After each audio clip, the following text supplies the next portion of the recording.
I returned the wedding ring to my wife and left without saying a single word. She ran after me, desperate, her trembling hands holding the hem of my coat, her voice choked, trying to get an explanation. But all I said was, "You know what happened at the company party. I don't need to say anything." And in that instant, I saw the expression on her face change. She knew. And I also knew that nothing she said would change what I had seen. There were months of silence on my part and despair on hers. Messages, calls, notes, unexpected visits. Pathetic attempts to rebuild something that she herself demolished with a single act.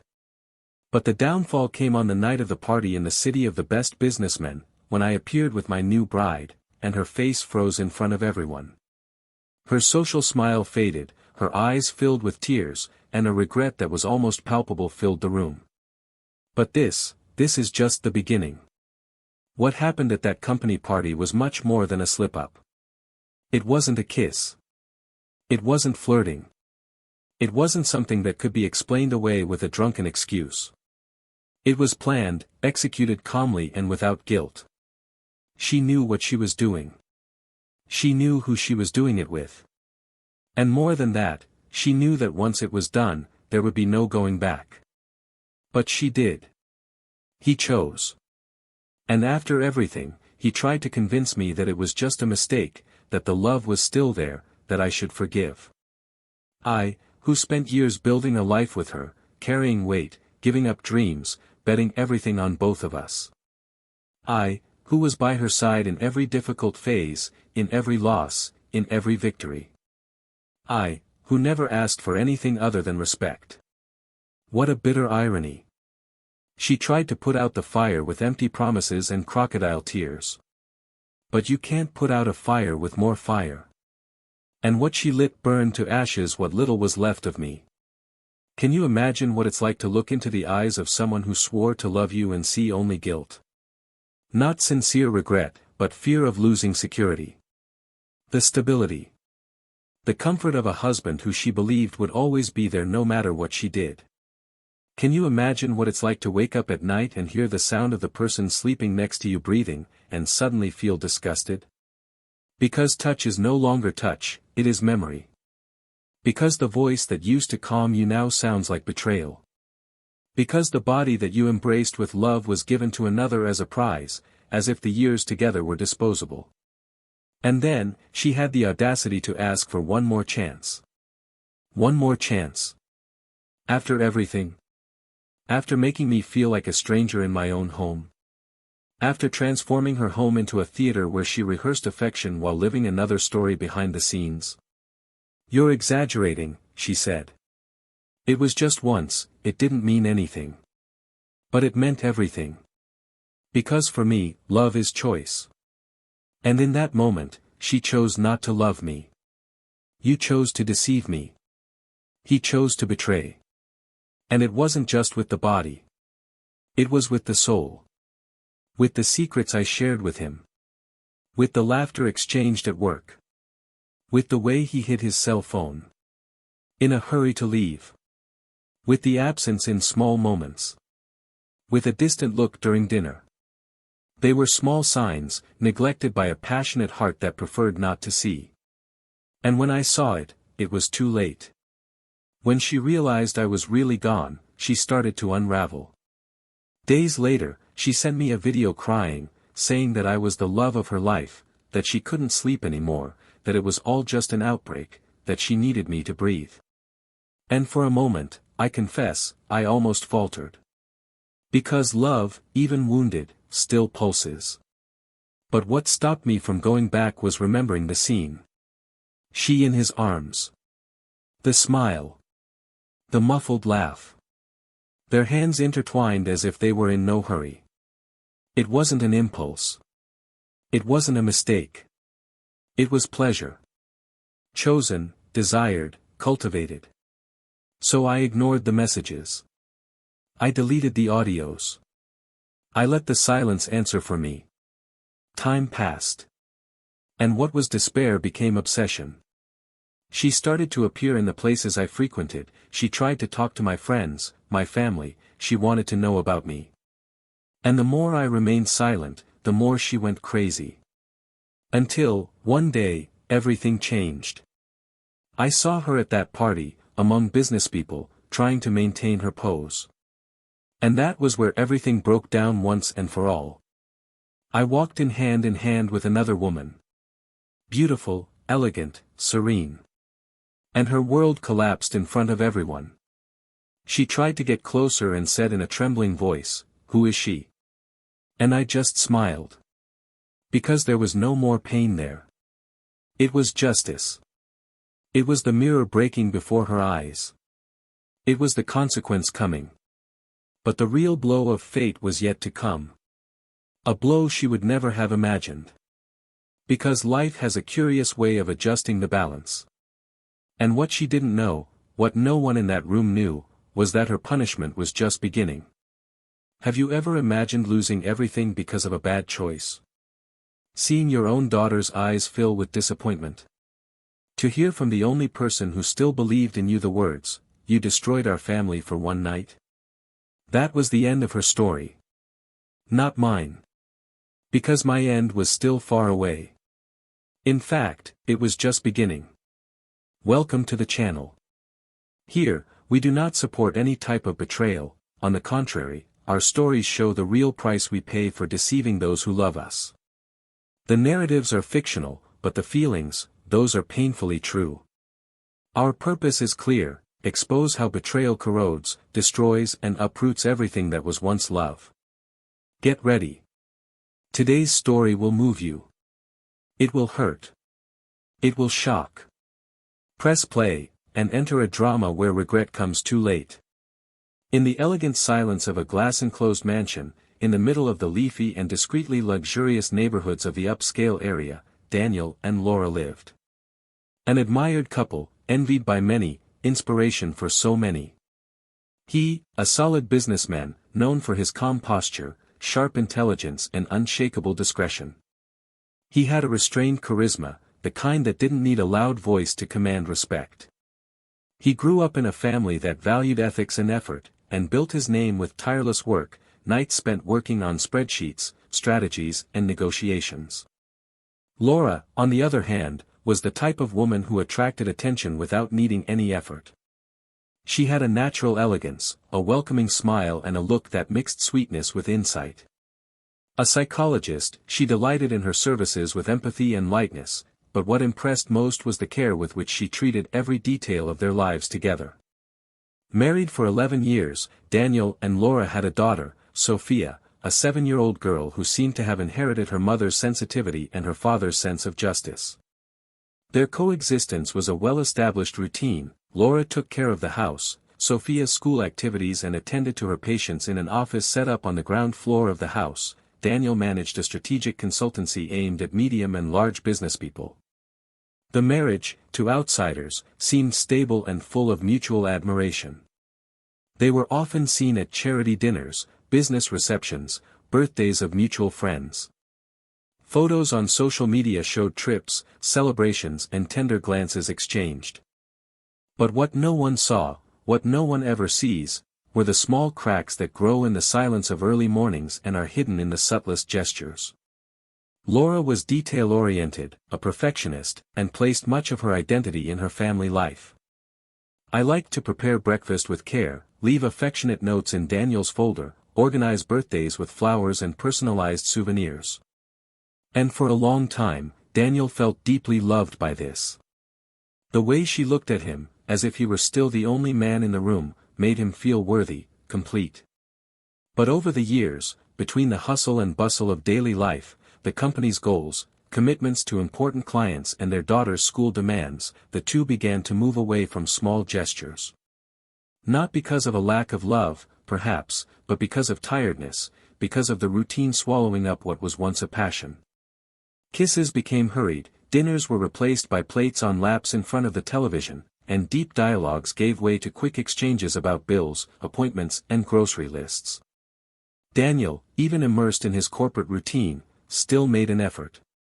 He had a habit of bringing flowers on dates that didn't always mean something to others, but that he remembered fondly: the day they met, their first trip together, the birth of his daughter. But there was something in Laura's eyes that, little by little, seemed distant. She continued to be affectionate and kind, but Daniel, with his keen eye for reading behavior, a skill forged in meeting rooms, noticed something changing. A smile that didn't last, an absence that wasn't physical, but emotional. Still, he decided to trust. I decided to love even when in doubt. And that, for him, was the highest degree of loyalty he could offer. The days continued between consultations, reports, school meetings, business events. Sophia, happy and curious, was the center of their lives, the purest link between them. Daniel had true adoration for his daughter. He was the kind of father who attended parent meetings, who showed up at school recitals even between flights and appointments, who made a point of reading bedtime stories. For him, Sophia was a constant reminder of everything he and Laura had built. And even when his marriage seemed dehydrated by the demands of everyday life, he looked at his daughter and thought that every day was worth fighting for. Laura, on the other hand, was going through a phase of rediscovery. After years immersed in motherhood and managing the house, I returned to see more patients, renewed old friendships, participated in conferences and lectures. It made her feel alive again, wanted, active. And with that also came a pervasive feeling that something was missing. It was not a clear, nameable void, but a restlessness that manifested itself in the mirror. He started changing his haircut, going to new places, seeking challenges that, for a long time, had been dormant due to his marriage. She loved Daniel, there was no doubt about that, but sometimes love wasn't enough to silence the desire to feel alive again, even if she didn't know exactly what that meant. At the company, Daniel was respected and considered one of the most strategic consultants in the sector. He knew how to speak firmly, he was methodical, but at the same time gentle. The confidence he inspired led to him being invited to closed events, with renowned businesspeople, and market and innovation debate forums. And it was at one of these annual events that he received the invitation to represent the company as a main speaker.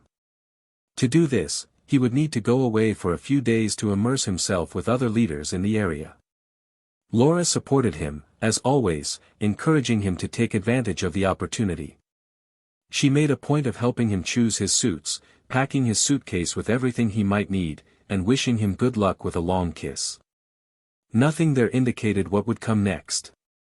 During the days that Daniel was away, Laura continued her routine. Appointments, time with Sophia, trips to the gym, visits to friends. Her life was running as it always had, punctuated by messages exchanged with her husband, calls to find out about the presentation, videos of her daughter sent with pride. To anyone on the outside, they were just more ordinary days for a seemingly perfect family. And perhaps, for a while, even for the protagonists themselves, it seemed that way too. Upon Daniel's return, there were smiles, hugs, gifts for his daughter, and a special dinner prepared by Laura. The two talked about the event, laughed at the situations he experienced, and talked about their upcoming plans. It was as if everything was in place. As if love, even silent, was still there, taking care of the details. But there was a weariness in Daniel's eyes. A tiredness that didn't come from traveling or meetings, but from a feeling he couldn't explain, a kind of loneliness even when he was with someone who was always with him. And this loneliness, little by little, began to grow. Laura, in turn, continued the care and participated in social gatherings. She was loved in the circle in which they lived. He knew how to behave, he knew how to adapt, he knew how to say what others expected to hear. But inside you, there were unanswered questions. And a dissatisfaction that she tried to suffocate with routine, with occupations, with her daughter's laughter. Not that he had stopped loving Daniel. But there was a restlessness about her that even she didn't fully understand. And this restlessness, when it is not named, tends to manifest itself in the most fragile places in life. The house remained impeccable, the bills were up to date, the social life was active, appearances were maintained. But the words exchanged between Daniel and Laura, although cordial, were no longer filled with the intensity they had been before. The kisses were quick. The hugs, short. And the conversations, almost always centered on practical things. Nobody talked about it, nobody pointed it out, but there was a painful silence there. A kind of mourning for what once was. And no one knew exactly how to reverse it. Even so, in Sophia's eyes, everything seemed normal. Parents smiled in photos, went to school performances together, sat at the table for dinner. But even young children know when something is different. Sophia started drawing pictures with sad faces. She started asking if her parents loved each other, if they were going to be together forever. Daniel, with a heavy heart, always said yes. Because for him, nothing was more important than protecting his daughter from what he himself was still trying to understand. And then, a new event approached, the long-awaited party in the city of businesspeople. A gala event, where the main names in the sector would be present. It was a symbolic moment in Daniel's career, and Laura insisted on accompanying him. Dresses were chosen, invitations were delivered, smiles were tested in front of the mirror. But inside everyone, there were different expectations.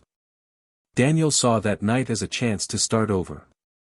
Laura, perhaps, something that not even she could explain. What no one knew, what Daniel still didn't know, was that that night wouldn't mark a new beginning. On the contrary. It would be the point at which all appearances began to crumble. The exact moment when the truth would stop hiding. And when the first look crossed the room, nothing would be the same again. The night of the party arrived surrounded by an atmosphere of elegance and expectation. The halls were filled with golden lights and meticulously arranged floral arrangements. The soft sound of the string quartet filled the air with revisited classics, while guests circulated in impeccable attire, toasting sparkling wine and rehearsed smiles. Daniel wore a perfectly fitted tuxedo, his hair was carefully aligned, and in his eyes, that discreet glow of someone who carried the serenity of a man who built his life with ethics and patience. Laura walked beside her, dressed in a deep burgundy model that highlighted her curves with elegance, her hair tied into a bun that left her neck exposed, and her eyes made up with an intensity that disguised something denser behind the shine. Their arrival at the hall was noticed, commented on, admired. They were, after all, the couple's symbol of stability and success. But inside, Daniel felt an uneasiness he couldn't name. An uncomfortable intuition, as if something out of place was about to collapse. The first few hours passed with civility. Conversations with business colleagues, formal greetings, smiling photos on illuminated panels. Daniel received praise for the expansion of his company, for the award-winning projects, and for the strategic partnerships he had been leading with mastery. Laura moved lightly between the groups, talking to wives, managers, well-known faces from the business world and high society. At certain moments, their eyes met, but what was once complicity now seemed like a mere formality. When they danced together, their steps were coordinated, but their bodies seemed disconnected. Daniel tried to pretend to be natural, but he couldn't ignore the subtle absences in Laura's eyes, as if she were just there with her body, while her soul wandered through another frequency. When she walked away to touch up her makeup, he remained alone for a few minutes, observing the room with an attention he didn't usually have. And it was during this brief interval that she noticed something strange, an exchange of glances between Laura and a man in a dark gray suit, near the bar. Daniel wasn't jealous, he never was. He always trusted his wife, even when her gestures became more mechanical, even when the smiles were slow to come.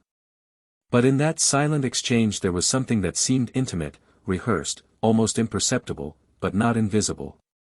He tried to push the thought away, blaming it on tiredness, the pressure of business, the tension of the night. But the discomfort grew. When Laura returned, smiling as if nothing had happened, he disguised himself and accompanied her to the buffet table, where they continued interacting with other guests. They talked to a familiar couple, toasted again, and in the eyes of everyone else, they were perfect. But Daniel began to suspect that there was something in that scenario that didn't fit with the narrative they had always supported. The hours passed and the speeches began. One of the honored businessmen made a point of mentioning Daniel as a reference in ethics and innovation, drawing sincere applause from the room. He went up to the stage, thanked her with the sobriety that was peculiar to him, and when he came down, he looked for Laura. She applauded, smiled, but there was a trace of uneasiness on her face that did not go unnoticed. When she returned to him, the perfume she wore seemed stronger, or perhaps it was just the perception heightened by her silently growing suspicion. He didn't say anything. He kept the doubt in his chest, as if waiting a few more hours could bring him clarity. Back home, the routine continued with some normality. In the following days, Daniel tried to ignore the discomfort. He worked hard, sought more time with his daughter, and even approached Laura on some nights with the intention of rekindling what seemed to be slowly going out. But there was something about her touch that now sounded distant, as if she were there only out of obligation. The conversations became superficial again, and the silence between them grew like a crack in a mirror that, little by little, became impossible to ignore. Laura, on the other hand, seemed more distracted, more thoughtful. His cell phone spent more time with him than before, the smiles came out of turn, and his emotional absence was increasingly evident. Daniel observed everything in silence, like an investigator who gathers evidence without knowing exactly what crime he is trying to solve. It was on a rainy afternoon, amidst the company's paperwork, that he received an invitation to an internal event promoted by one of the partner companies. The company party. A more informal cocktail party, with employees, managers, and strategic members from associated firms. Laura, upon learning of the invitation, encouraged him to go, saying that he would stay with Sophia, that he needed to relax, meet his colleagues, relax a little. What Daniel didn't expect was to hear, in the middle of the party, his name being mentioned by one of the employees from another sector, with a tone of barely concealed surprise, something like, he didn't know. A loose, casual comment that shouldn't mean anything. But it raised an alert. Instigated by this detail, Daniel remained attentive. He gathered fragments, glances averted, conversations cut off when he saw him approaching. The next day, he asked his secretary to check whether there were unusual movements at specific times in the company's shared calendars. She didn't quite understand why, but she did as she was asked. And there, between records and absences justified by external commitments, he realized that there was a frequency. Days and times when Laura was supposedly in attendance, but which coincided with periods in which a specific name was also absent. The name of the same man in the dark gray suit, the one who had exchanged glances with her at the city party. From then on, Daniel's mind started to work like a precision clock. He didn't confront, he didn't comment.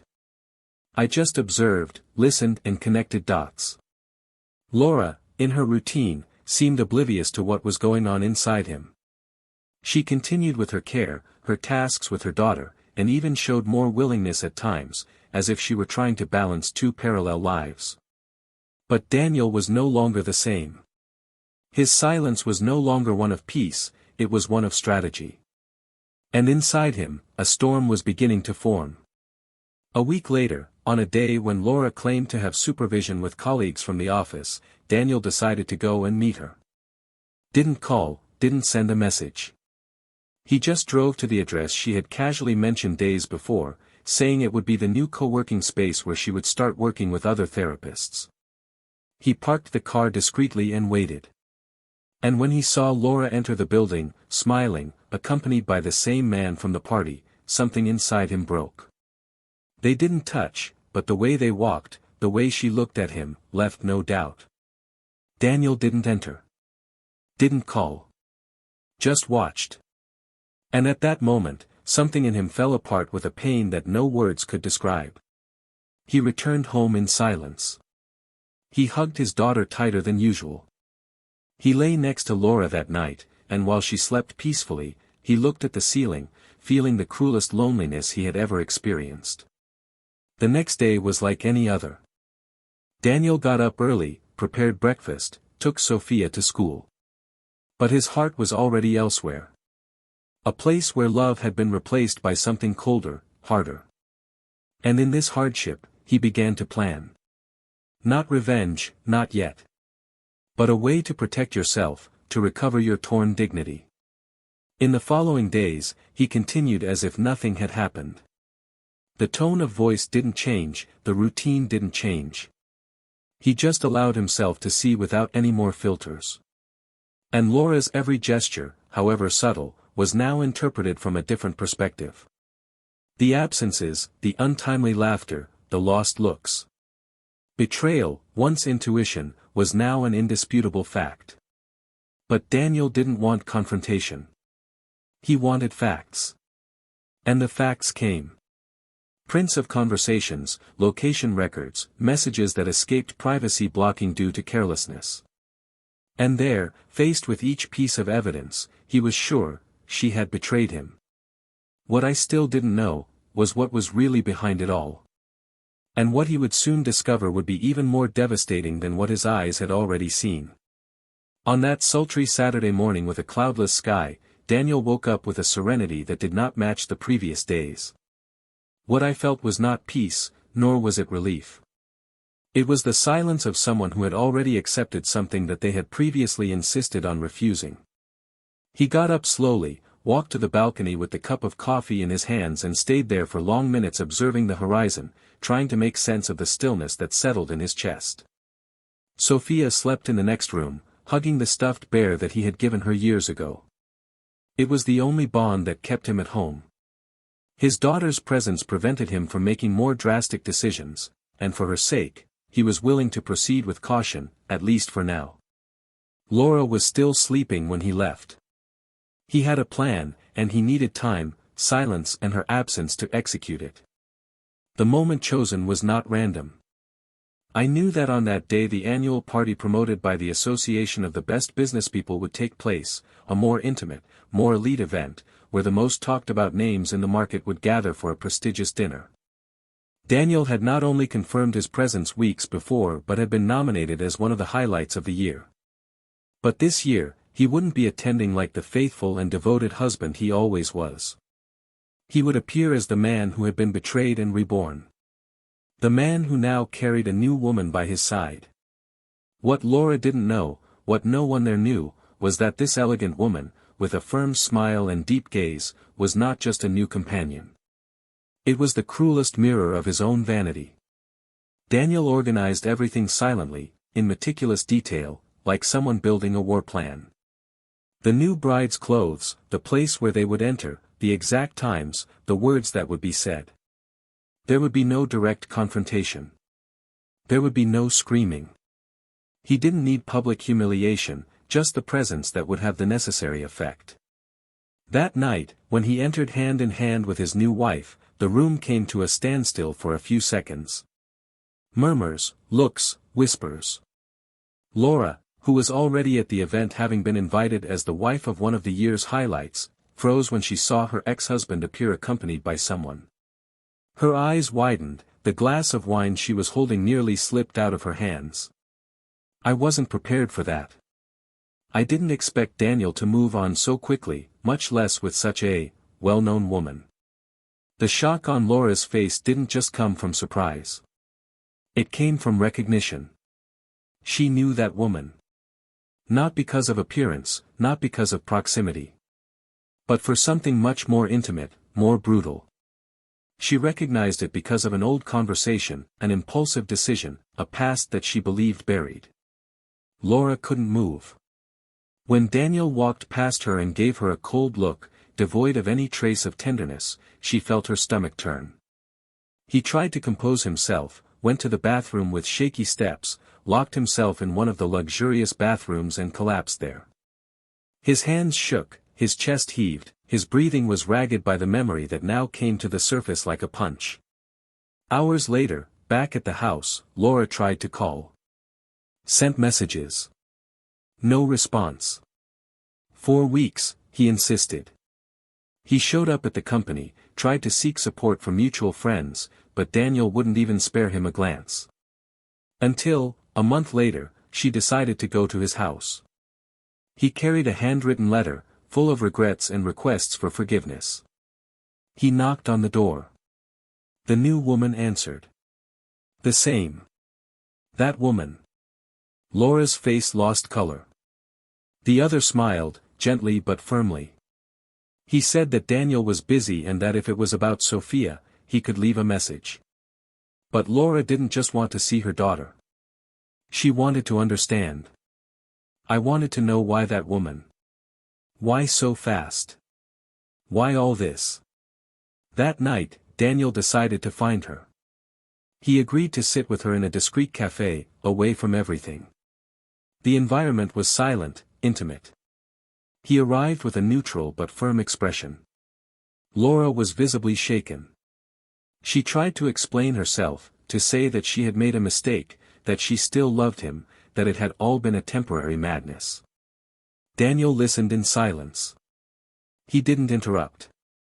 He just watched, as if every word she said was part of a predictable choreography. Until she asked, with a choked voice, what he wanted from her. And that's when he took a deep breath, looked straight into her eyes and said, in a firm voice, I don't want anything from you. But you should ask yourself what your daughter wants from you. And if she'll still be able to look at you the same way when she finds out who you really are. Laura froze. Daniel then took a sheet of paper out of his pocket. A document. She recognized the heading. It was the minutes of the Young Business Talent Committee from the previous year, where she had volunteered as a mentor to a group of teenagers. And it was there, on that program, that Laura had a quick acquaintance with a boy. She swore it was something silly, that it would be nothing more than conversations, exchanging messages, and that it would never reach anything physical. But the boy was the son of a well-known businessman, someone in the business. And more than that, he was the half-brother of Daniel's new bride. The scandal never came to light because the boy himself, upon realizing the seriousness of what they were building, walked away. But the sister discovered everything. Saved. And years later, when she met Daniel by chance at a conference, she told him every detail. It showed the messages, the prints, the archived emails. What Daniel discovered wasn't just that his wife had cheated on him with a coworker. He discovered that the same woman he loved and protected for more than a decade had become involved with a young man barely out of his teens, who had manipulated a mentoring situation to feed his vanity, his neediness, his hunger to feel desired. The shock of this wasn't just in the infidelity. It was in the moral breach, in the absurdity of how she managed to hide this, while continuing to raise her daughter with the same discourse of ethics and love. Daniel never revealed the full content of the secret to his daughter. Never needed it. But the new bride knew. And it was she who, after a while, revealed part of the truth to the girl, carefully, but enough to shake her mother's image. Laura listened to everything in silence. His hands shook, his eyes watered, but there were no tears that could wash away the guilt. She tried to defend herself, to say that it was nothing more than a fantasy, that it never went any further, that she herself walked away.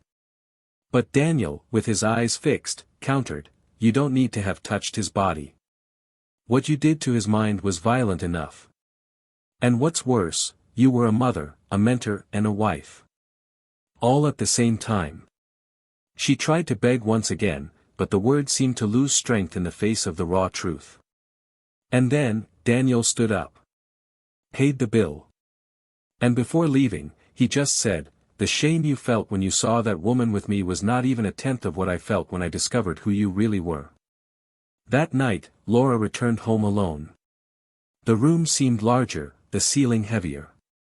He took out his cell phone, looked at old photos, videos with his daughter, records of a life that no longer existed. And for the first time, he felt like he had lost everything. Not because of a mistake, but for a series of decisions made coldly. Regret came like an avalanche. But at that time, there was nothing left to save. And the worst was yet to come. Because the only person she believed would never reject her, no longer saw her with the same eyes. And this pain, no other could overcome. Laura spent the next few days like someone walking on broken glass, trying to maintain her composure while inside she was bleeding. Daniel's revelation had left her floored, but what destroyed her, in fact, was not just the pain of loss. It was the awareness of the weight of his choices, of the fine line he crossed without imagining that destiny would demand it with such precision. The woman she saw next to her ex-husband, the one who stared at her with serenity and restrained contempt, now made sense in her memory, not as a romantic threat, but as a shadow of the past that she herself tried to erase. Laura knew she had made a mistake, but she never thought that that youthful attitude, motivated by vanity and need, would return with such force to redefine her life.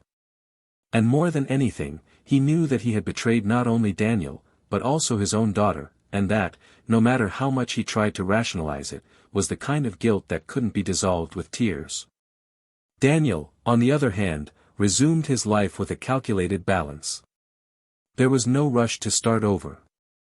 The new woman at his side, even though she was a constant presence, was not treated with euphoria or ostentation. There was a silent maturity there, like someone learning to tread carefully after walking through a fire. He didn't talk about Laura, he didn't talk to friends, he didn't expose his pain on social media or family gatherings. Just followed. Her energy was now focused on her daughter, on the company's projects and on rebuilding her own identity, far from the image of her betrayed husband. But even with this emotional containment, there was a permanent mark on him, a look that carried the hardness of someone who has seen too much. He loved Sophia with double intensity, as if she were the anchor of everything that still made sense. The relationship between Laura and her daughter began to subtly deteriorate. Sophia, even though she was little, started asking questions that Laura couldn't answer as lightly as before. The child's innocence was being contaminated by silences, excessive reactions, and averted looks. One day, while they were playing in the park, Sophia stopped running and asked, with the cruel frankness that only children have, if it was true that Mommy had made Daddy sad. Laura froze. He tried to hide it with a smile, saying that things between adults were sometimes complicated, but Sophia didn't seem convinced. That night, the girl asked to sleep at her father's house. And so a new cycle began. Laura's presence in her daughter's life became increasingly lateral, less essential. She was still a mother, of course, but she was no longer the safe haven. In a desperate attempt to rescue something, Laura looked for Daniel's new partner. He arranged a meeting under the pretext of clarifying things, asking for peace, perhaps a more cordial coexistence in Sophia's name. They met in a discreet café, far from the eyes of the social circle they both once frequented. The woman arrived punctually, with a firm posture, hair tied back, a look that didn't waver. Laura tried to start the conversation diplomatically, thanking her for taking good care of her daughter, saying that she didn't want any conflicts, that she just wanted a healthy environment for Sophia to grow up. The other heard everything in silence, but when she finally responded, the tone was surgical. He said he was not there to validate any talk of reconciliation, that Laura should reflect deeply on the kind of influence she had on her daughter's life. He also said that what shocked Daniel most was not the betrayal itself, but the realization that for years he had lived with someone capable of manipulating even his own daughter's affection to preserve an image that was never real. Laura defended herself as best she could. She said that she never acted maliciously, that she was immature, yes, but that she always loved her daughter and that she still loved Daniel, even if he never forgave her. But the words seemed to dissolve before they were even heard. The woman got up, put the cup on the tray and just said that it wasn't her that Laura needed to talk to, but rather her own conscience, and perhaps, one day, with Sophia. And then he left, leaving Laura there, sitting in front of a cold cup and a past that she could no longer give new meaning to. In the following weeks, Laura tried everything to regain her daughter's trust. I would stop by school, leave notes, prepare favorite foods, buy toys, try to laugh at the jokes that used to flow naturally, but now seemed forced. Sophia, however, showed increasing detachment. She no longer slept at her mother's house very often. She preferred her father's routine, the calm, the new home where she felt safer. Laura began to notice that her daughter spoke of her new wife with affection, that she drew her father's house with 3 figures and hers with just 2. And then came the final blow. On a Saturday when Laura was planning a special outing with Sophia, the girl refused to go. He said he preferred to stay with his father because he was cooler. But it was what came next that completely destroyed Laura. Sophia, with all the innocence in the world, said, "You promised me that our family was forever. But you were the one who lied first." The daughter's words were not shouts. They were whispers. But they hurt more than any of Daniel's screams. More than any silence from the new woman. That night, Laura sat on the living room floor for hours, reviewing old videos, listening to Sophia's voice at birthdays, school presentations, laughter in the background. And she realized that, at some point, she stopped being a mother and became just a figure that orbited around what was once a family. There was no consolation. There was no return. Daniel followed with firm steps. The separation process had been officially concluded, and Laura's name had been removed from all decisions related to the company, finances, and social events. She was no longer part of his daily life, except for the moments shared with his daughter.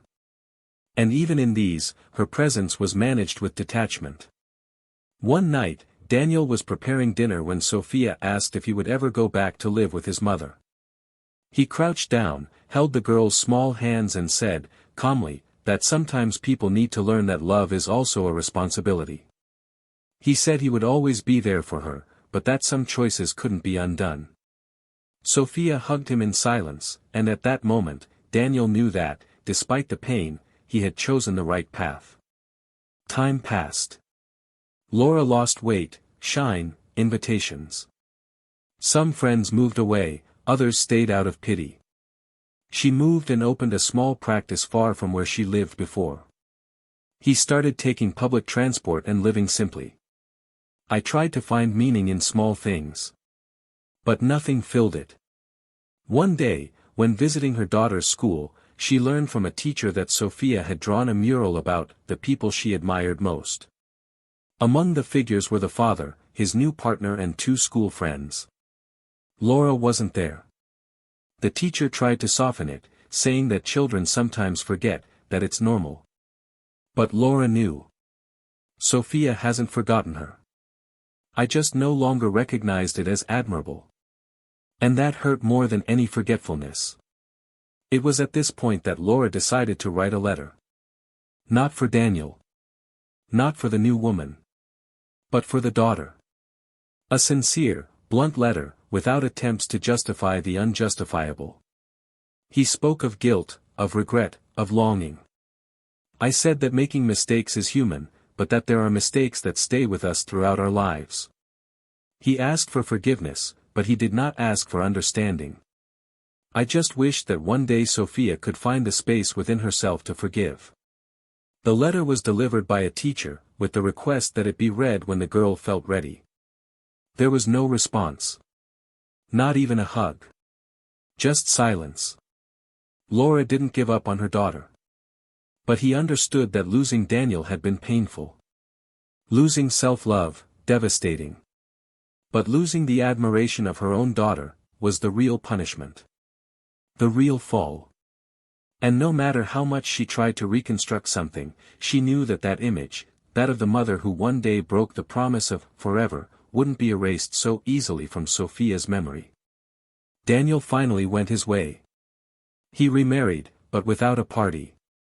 The new companion was discreet, an accomplice, someone who understood her silence and respected her pain.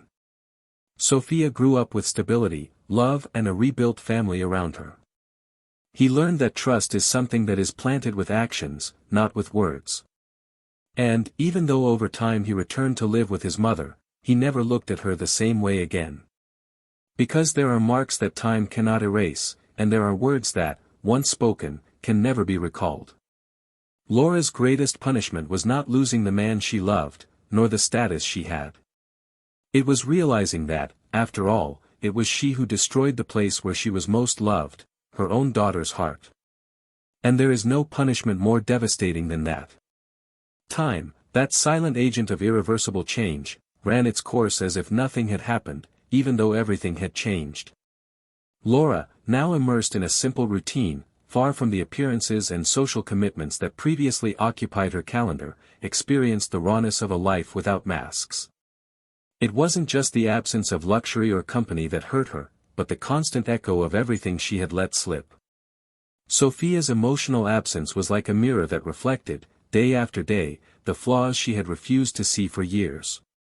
It no longer mattered how many letters he wrote or how many gifts he left at school. The bond that had once been instinctive, almost sacred, now required patient, painful and uncertain reconstruction. The daughter's silence had more power than any scream, because it wasn't revenge, it was a consequence. Daniel watched everything from afar, maintaining the necessary distance to preserve the peace he fought so hard to regain. The new family structure was functional, balanced, and allowed Sophia to grow up in an emotionally stable environment. But not even this stability spared him from deep reflections on everything he had experienced. At times, while working in silence or watching films with her daughter, it was inevitable to think about how much she had given, how much she believed, how much she ignored signs in the name of loyalty that was not reciprocated. There were days when he wondered if he had been too strict, if the pain he had inflicted on Laura by pulling away completely hadn't been, in some way, a greater punishment than the betrayal deserved. But then I remembered the look on Sophia's face the day she made a point of erasing a drawing of her mother from the school mural and replacing it with a tree. When he asked her why, she simply replied that trees were more reliable because they stayed where they were. It was impossible to ignore the impact it had all had on the girl. The presence of the new companion was discreet, but transformative. She never tried to occupy her mother's space in Sophia's life. She was affectionate, but she respected the child's silence, she knew when to retreat and when to welcome. Daniel found in her a type of partnership that he had never experienced, mature, without urgency, without the constant need to prove love. It was a relationship that was built naturally, without the excesses of the past. Still, there was constant care not to repeat patterns, to keep your eyes open for details, to not get lost in the routine again to the point of ignoring signs. The pain of the past had made him more attentive, but also more fair. He didn't want anyone to pay for someone else's failures, and so he offered his new wife exactly what he promised himself after the divorce: authentic presence and truth, no matter what the cost. Laura, in turn, lived between frustrated attempts at rapprochement and the slow acceptance that some things don't go back to the way they were. In her office, she treated cases of marriages in crisis, distressed parents, children in conflict with their own parents, and in each story she heard, she found fragments of herself. She became more empathetic, more careful, more real. She no longer presented herself as a perfect therapist, but as someone who also struggled to repair her own mistakes. Some patients sought it precisely because of this transparency, this absence of varnish. But life outside the office was dry. Mutual friends disappeared, invitations ceased, and conversations with family became punctuated by a latent awkwardness, a mixture of compassion and disappointment. What hurt her most, however, was not the social loss, but the emotional absence that now defined her relationship with her daughter. The moral dilemma deepened as Laura was faced with the possibility of telling Sophia the whole truth. For several nights, he sat in front of the computer, trying to write an honest text, without flourishes, explaining everything, not to redeem himself, but to not allow his daughter to grow up believing that she was just a villain. But every time it started, it stopped. He wondered if this was for his daughter or for himself. Opening the wounds in more detail would help them heal or just widen the scars. Deep down, he knew that what Sophia needed was not a rational explanation, but time. And perhaps, one day, a face-to-face conversation, without letters, without intermediaries, without beating around the bush. Meanwhile, Daniel faced his own dilemma. He had received an offer to work abroad for an indefinite period of time, with the possibility of taking his daughter with him. It was an ambitious international project, which could further boost her career and bring new experiences to Sophia. But there was a delicate question: how to deal with the girl's mother in this scenario. No matter how much Laura had lost his trust, she was still the mother. It was still part of Sophia's emotional background. And although the girl showed a clear preference for living with her father, Daniel knew that completely separating her from her mother could cause irreparable damage in the future. The decision required more than logistics. It required sensitivity. And courage. He consulted lawyers, psychologists, close friends. He spoke to his daughter, delicately, explaining the possibility of a change. Sophia listened attentively, asked practical questions, about school, new house, activities, but never once asked about her mother. This messed with him. The next night, Daniel called Laura. It was a dry conversation at first, marked by formalities and uncomfortable pauses. But, little by little, he explained the situation. He said that he intended to travel, that it was an important professional opportunity, and that he wanted to take Sophia, but only if the girl was comfortable with it. Laura heard everything in silence. When he finally responded, his voice was firm but choked.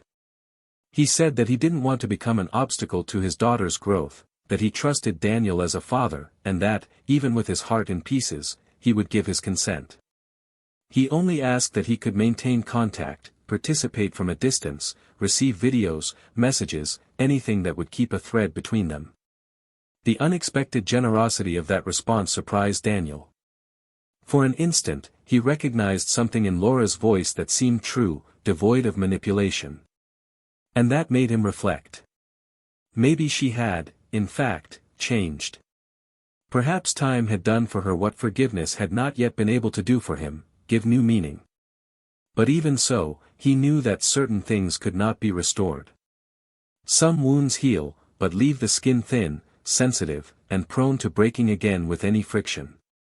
It was necessary to keep the distance not for revenge, but for preservation. The following days were of preparation. Schools were researched, documents organized, farewells scheduled. Sophia showed anxiety, but also enthusiasm. And that, for Daniel, was a sign that they were doing the right thing. Laura tried to maintain her composure. On his last visits, he brought gifts, told stories, kissed his daughter with an affection that mixed tenderness and despair. On their last meeting, before the trip, the two were alone for a few minutes in the room. Sophia, now older, said she missed her mother from before. Laura didn't know how to respond. She just cried, in silence, hugging her daughter with the certainty that, in that hug, was everything that still connected her to what her life had once been. When the car left for the airport, Laura remained standing at the gate. He didn't cry. He didn't scream. He just took a deep breath, closed his eyes and let the wind hit his face. I knew that this was not the definitive end. But it was, without a doubt, a symbolic end. The closure of a cycle. The beginning of a new era where your presence would no longer be guaranteed, but would need to be deserved. And for that, I was willing to wait as long as necessary. Even if the wait lasted a lifetime. The first month after the move was silent for Laura, but not in the acoustic sense of the word. It was a silence of absence, the muffled sound of the space that Sophia occupied in the house and was now empty. The routine remained mechanical. I woke up at the same time, tidied up the office, saw patients, organized the files, but everything seemed like a gray repetition of something that was previously colorful and full of meaning. The days seemed too long, the nights dragged on. The house, although small, now seemed huge to him. Sophia's scent was still permeated on some sheets, in the closet, on the toys that she had left behind and that Laura didn't have the courage to move. No photographs had been removed from the shelf, but she now looked away as she passed them. Sophia's gaze in each portrait was a relentless reminder of how much time had passed without her realizing the severity of the cracks that were appearing in her relationship with her daughter. One afternoon, while arranging the bookshelves, Laura found Sophia's old notebook, with children's drawings and phrases. On one of the sheets, the girl had written, "Mommy is the place where my heart lives." When I read that, a sob escaped without permission. He sat on the floor and cried with a grief that sought not redemption, but understanding. For years, she tried to be everything for others, tried to balance herself between the idealized woman and the respected professional, between the admirable wife and the dedicated mother, but she never realized that, in trying to keep all these images standing, she had left her essence aside. And the moment he betrayed Daniel, he betrayed, in some way, that essence too. And more than that, she had betrayed the child who said her heart lived in her. So he decided to change. Not out of guilt, but out of responsibility. She started an emotional support project for mothers in vulnerable situations, with free care in peripheral neighborhoods, where stories of abandonment, addiction and trauma were repeated in a brutal way. In contact with these women, Laura began to see herself with different eyes. Some of those mothers had lost everything, but they fought every day for a gesture of affection, a piece of dignity, a smile from their children. They had no time to entertain vanities or hide wounds.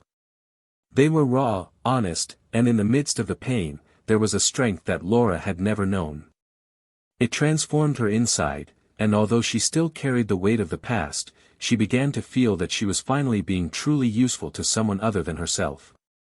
Meanwhile, on another continent, Daniel dealt with the challenges of adapting to a new culture, a new routine, a new way of raising Sophia in an unfamiliar environment. The girl demonstrated surprising maturity for her age. He spoke to his mother via video, initially with some resistance, then more frequently, but always with a certain reserve. Laura respected limits. He didn't force long conversations, he didn't demand quick answers. It was just present, even if on the other side of the ocean. I sent letters by mail, drew maps of memories, prepared emotional surprises that tried, little by little, to re-establish the bonds that time and choices had eroded. There were no promises, just gestures. And some days, that felt more potent than 1,000 words. On a cloudy Sunday, Daniel took Sophia to a museum. It was a routine activity for them, a way to keep their daughter's mind stimulated and away from screens. As they walked between paintings and sculptures, she stopped in front of a painting that depicted a woman with her back turned, sitting in front of a rough sea. She stood there for a few minutes, and then asked her father if he thought the woman was waiting for someone or just accepting her loneliness. Daniel was silent. I didn't know how to respond immediately. Sophia didn't insist. They continued in silence through a few more rooms until, on the way back home, she said she wanted to write a letter to her mother. He said he didn't know what to write yet, but he wanted to try. Daniel just nodded, with a tightness in his chest that only a father could understand, the fear of seeing his daughter relive hurts that hadn't yet been fully healed, mixed with the deep desire for her to once again believe that forgiving can also be an act of strength. The letter took 3 days to prepare. Sophia wrote, tore up, rewrote. When he finally finished, he asked his father to read it before sending it. Daniel respected the choice and, when he finished reading, he had to control himself not to cry in front of his daughter. The text was direct, simple, but full of genuine feelings. She said she still loved her mother, but it would take a while for her to trust her again. That sometimes she felt angry, sometimes longing, and that confused her. But he also said that he wanted, in his time, to draw his mother's name again next to his own on school sheets. That he didn't know when it would happen, but he was trying. Daniel hugged her, saying that she didn't need to rush, that no one would force her into anything. She replied that she knew, but wanted to do it for herself. When the letter arrived, it took Laura hours to open it. The envelope remained on the table, like a living, pulsing presence. When she finally read it, her eyes filled with tears, but she didn't cry right away. He took a deep breath, reread each line, and then allowed himself to cry, but this time, unlike the many others in which he cried for loss, for pain, for regret. This time, the tears came like water from a dam that, after being dammed for so long, finally found a small crack to flow. It wasn't forgiveness. But it was the beginning of a path. Days later, he decided to respond. Not with long letters, nor with emotional texts. She wrote a short note, saying that she was sorry for everything, that she was proud of her daughter's courage, and that, whenever she wanted, she could tell a story. Not the story of what happened to the adults, but the story of the woman she was before she lost herself, and the woman she was trying to be now. He asked for just that, a chance to show with actions who he was becoming. Exchanges began to become more frequent. Letters with drawings, quick messages, activity videos. And little by little, a new emotional space began to be built, not on the rubble of the past, but on a new foundation. Daniel watched everything cautiously, but did not interfere. I knew that the time had come when Sophia needed to walk that path for herself. It wasn't about him anymore. It was about them. And that, for him, was enough. As the months passed, an unexpected opportunity brought Laura to the same country where Daniel and Sophia lived. An international conference on emotional health invited her to speak about her work with mothers in vulnerable communities. She was hesitant to accept, but upon learning that the event was just a few hours away from where her daughter lived, she felt that perhaps this was the right time. She contacted Daniel, explained the situation, and he, without many words, just said that he could take her to see Sophia, as long as the girl agreed. He asked his daughter, who was silent for a moment, and then said yes. He said he wanted to see his mother. He didn't promise hugs, he didn't promise smiles. But I said yes. And that yes was louder than any cry for forgiveness. The reunion took place in a park, late in the afternoon. Laura arrived first, sat on a bench, her hands shaking, her heart pounding. When he saw his daughter arriving, with restrained but firm steps, he stood up. Sophia didn't run, didn't jump into his arms. But he stopped in front of her and said, "Hi, Mom." And in that, "hi," there was everything Laura needed. She responded with a choked voice and asked if they could walk. They walked side by side, taking their time, talking about simple things. Laura talked about the talk, Sophia talked about school, about her new friends. For a moment, it seemed as if time had retreated. Until, along the way, Sophia stopped, looked at her mother and said that she really wanted to hear that story, the story she promised to tell. Laura took a deep breath, and there, amidst the trees and the light wind, she began to speak. Not as a therapist, not as an adult trying to justify herself, but as a mother trying, for the first time in a long time, to just be heard. And so, without promises, without rushing, mother and daughter continued walking. Not to erase the past, but to not let it define everything they could still be. Because some stories don't end with full stops, but with reticence, and with the silent hope that, one day, it will be possible to write a new page together. That walk between mother and daughter, silent and full of intervals that seemed eternal, was not just the reunion between two people, but the collision of worlds that had drifted apart due to pain, shame, and time. Laura, breathing heavily and her voice breaking, did not choose the most beautiful words, nor did she rehearse impactful lines, but she found in her restrained gestures the chance to offer her daughter something she had never truly given her, undisguised vulnerability.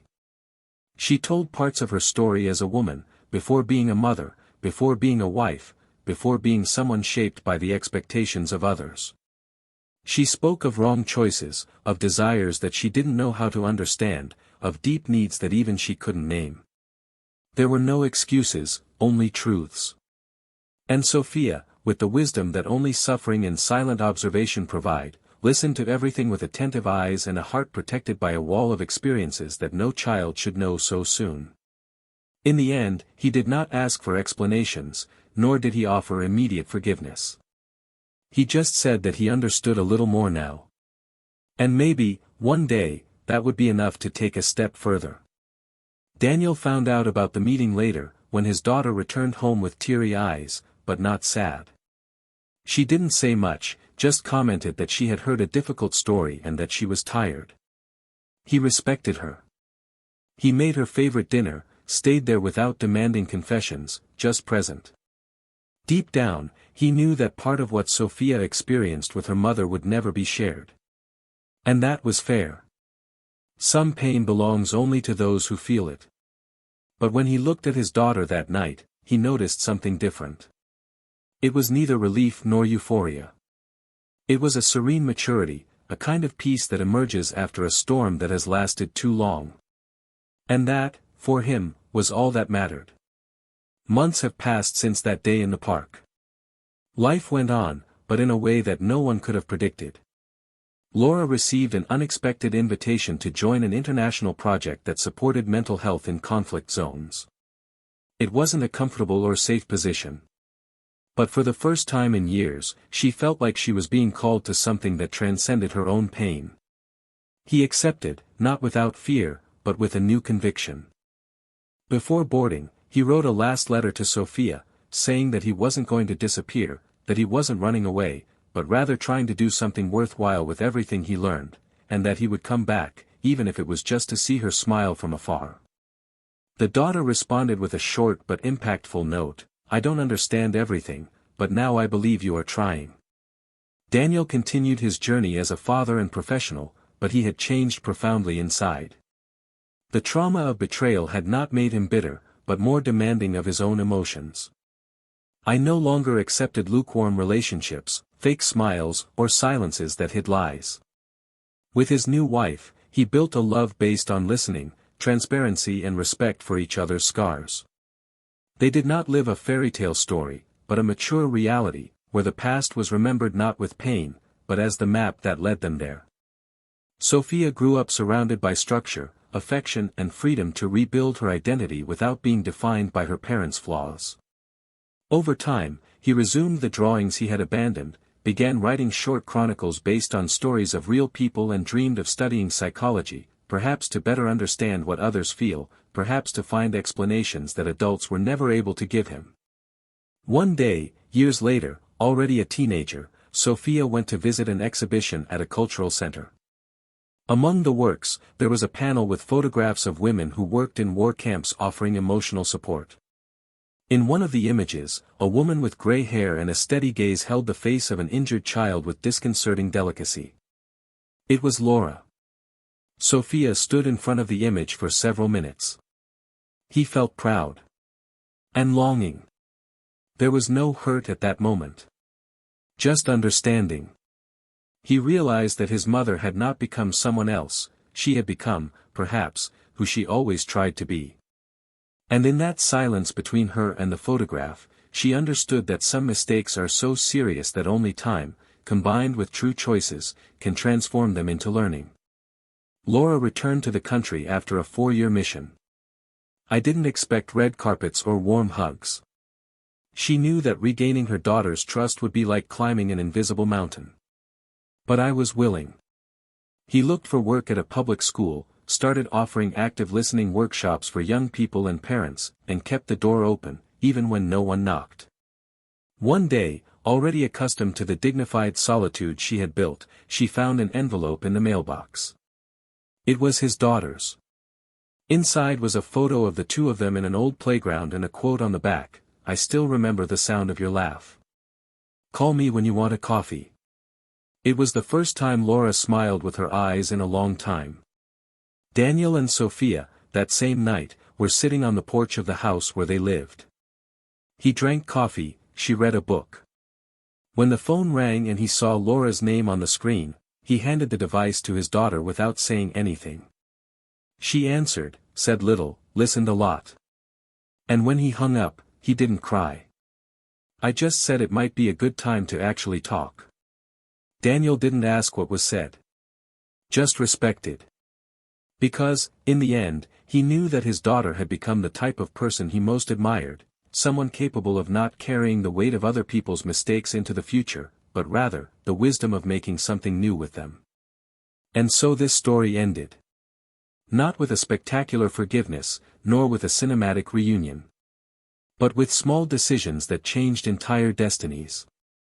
With a mother who faced her own shadow and chose to be useful to the world even when she lost her daughter's love.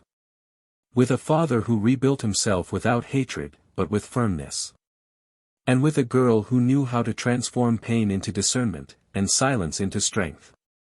Because sometimes the real happy ending isn't in putting the old pieces back together again, but in building something new with wounded hands, and still following through. If you made it this far, tell us in the comments what you thought of this story.